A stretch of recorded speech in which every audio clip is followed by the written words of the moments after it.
Welcome to the Learning Pines YouTube. We hope this video helps.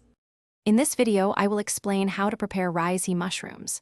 Start by selecting firm, unblemished pieces and clean them gently with a brush or damp cloth.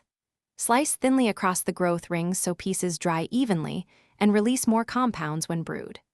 Dry slices thoroughly using a dehydrator or low oven until crisp, then store in an airtight container away from light and humidity for long shelf life and consistent flavor.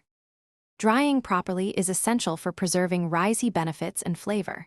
Use a dehydrator at 120 degrees F or a low oven to dry slices until they are cracker crisp, which prevents mold during storage.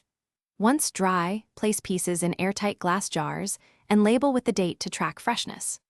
Store jars in a cool, dark location away from humidity and direct sunlight to maintain potency and flavor for months to come. If this video is helping, please subscribe and like so I can keep making practical guides. Quick recommendation. A book called The Simple Path to Wealth is a smart pick for anyone wanting clearer financial thinking, and it pairs humorously with the slow, steady approach we use for Reishi preparation. Check the description for the link and other deals, and now let's get back to the video. Brewing Reishi tea draws out beneficial compounds with gentle heat and time. Simmer 2 to 4 grams of dried Reishi per cup in water for 20 to 40 minutes, adjusting time for desired strength.